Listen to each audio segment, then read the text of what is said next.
Hello ladies and gentlemen, it's Cayde here bringing you another Minecraft World War II vehicle tutorial. In this tutorial we'll be going ahead and building the Panzer III Ausf. The Panzerkampfwagen III, commonly known as the Panzer III, was a medium tank developed in the 1930s by Germany. It was used extensively in World War II. The official German ordnance designation was Sd.Kfz 141. It was intended to fight other armored fighting vehicles and serve alongside and support the similar Panzer IV, which was originally designed for infantry support. However, as the Germans faced the formidable T-34, more powerful anti-tank guns were needed, and since the Panzer IV had more development potential with a larger turret ring, it was redesigned to mount the long-barreled 7.5cm KWK-40 gun.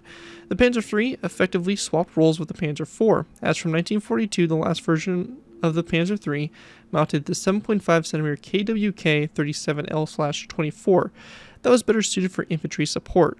Production of the Panzer III ceased in 1943. Nonetheless, the Panzer III's capable chassis provided holes for the Sd.Kfz III assault gun until the end of the war. So yeah, the Panzer III that we have in front of us here is the Ausf version, which is one of the later production models. The one after this would have been the N model, which was the one that I mentioned earlier that had the more kind of stub-nosed gun. I guess so you can compare that to the early Stugs, fulfilling that kind of infantry support type role. The version we have in front of us is basically a little bit of an upgraded version of the L variant with the longer 50mm gun, and the addition of the side plating around the turret, and just very simple addition of being able to have a little bit of a snorkel, so giving it a little bit more capabilities to cross water obstacles. Other than that, that's pretty much really all it is in comparison to the L version.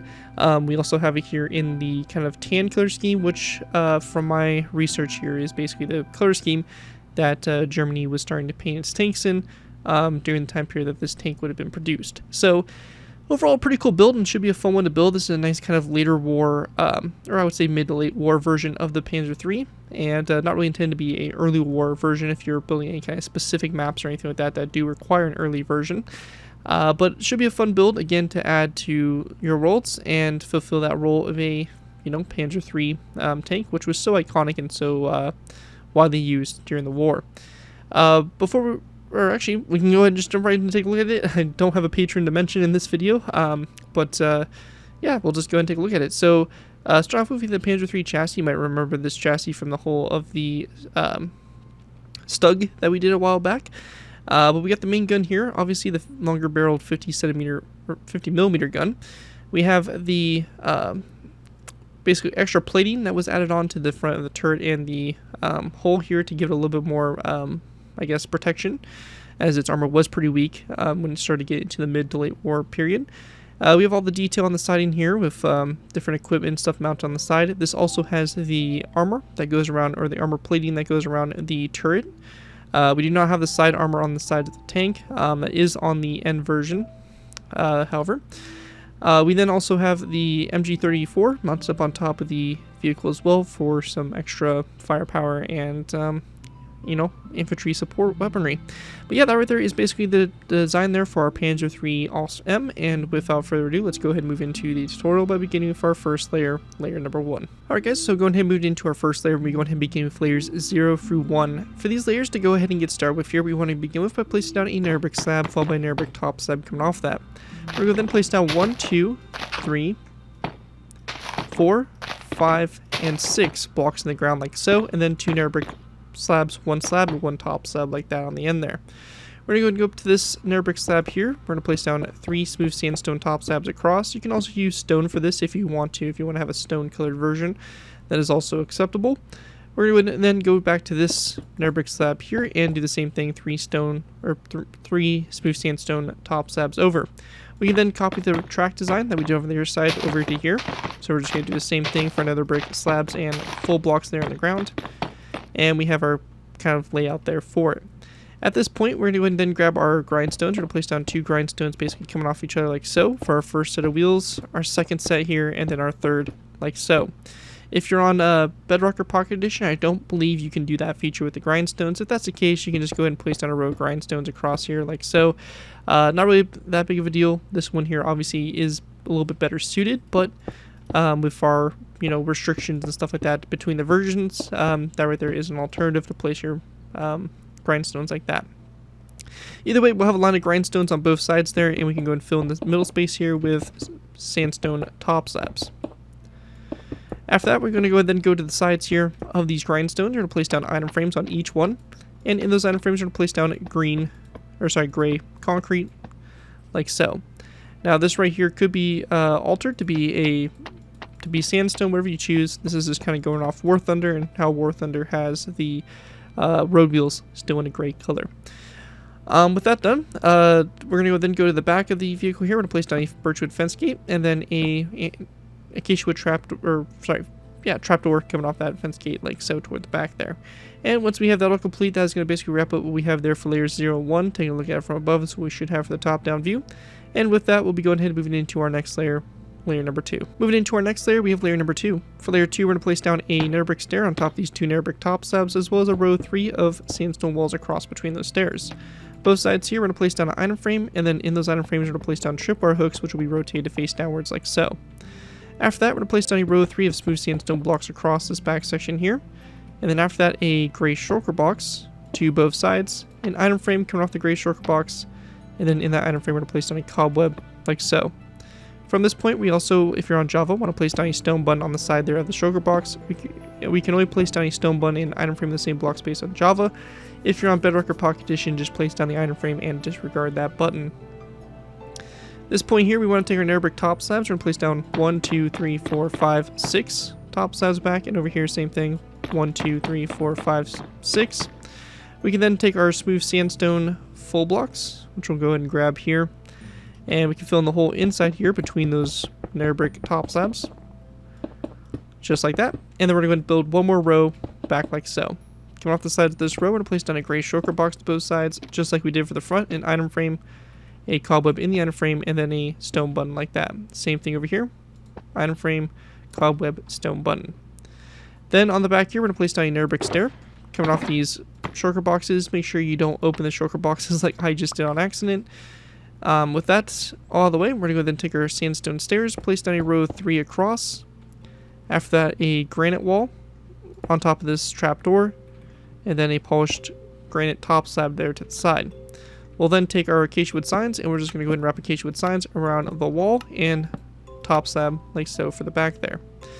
After that's done, we also want to go to the sides here. We're going to place down an item frame on the side of this nether brick top slab, skip a space, item frame, skip a space, item frame, and we're going to go ahead and place down our gray concrete in those item frames, and then a dark wood sign on the side here of these slabs. Again, this will be a Java only feature here of adding that sign on the item frame. So just like that. And our signs like so. And with that all done, we are pretty much done with what we have there for layer number 2. And with that, we'll be going ahead and moving into our next layer, layer number 3. Alright guys, moving into our next layer, we have layer number 3. For layer 3 to begin with, we're going to place down yellow carpet on top of these 2 nether brick stairs, followed by a wither skeleton skull on top of these gray shulker boxes like that to both sides. We then also want to go ahead and replace these smooth sandstone blocks here for stripped birchwood like that. That's going to go across there instead. After that, we're going to then place down a row 3 of smooth sandstone, an item frame here, which will be on the left side of the vehicle here.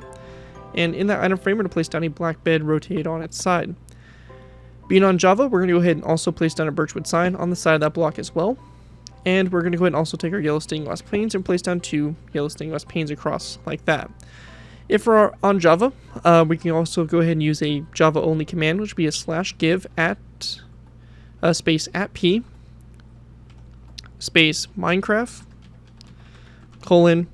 :debug. And it should autofill, but this right here is going to be your command /give space @p space Minecraft :debug stick, and we'll press enter.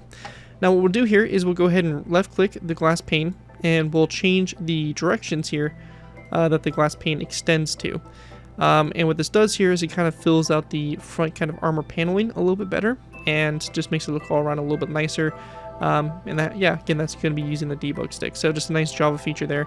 If you're on a different version, obviously you won't be able to do this. You'll have to either just settle with the glass panes not fully connecting, or figure out an alternative for it. We're going to go then place down a redstone repeater here to the sides. That's going to be on top of these walls, or on top of those slabs like that.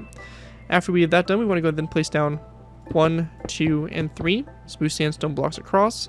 And then we're going to place down a grindstone, which will be on the left side and the left side only. So this side over here, an item frame, and then a gray concrete block in that item frame like so. Over on the other side, however, we're going to go ahead and place down a birchwood trapdoor, like so. Once we have that done, we're going to then place down another row of 3 of smooth sandstone across the center, like so. And we're going to then place down a redstone repeater over here on the right side there. On the other side over here, we're going to place down a sprucewood slab. Place down another row of 3 of smooth sandstone across, this time with a stone brick slab on the left side over here. And over on the right side, we are going to place down a skeleton skull like that. If you're on Java, we'll go ahead and grab ourselves an item frame, as well as a yellow stained glass pane again. And we're going to place down an item frame here underneath this skull, and then light gray yellow stained glass pane in that item frame like that. And that right there again is going to be a Java only feature there. After we have that done, we're going to place down another row of 3 of smooth sandstone across. This time we're going to place down a anvil on the left side. And then over here on the right side, we're going to place down a birchwood fence gate, which will be opened toward this block here. And then an item frame underneath it again, and then a yellow stained glass pane in that item frame.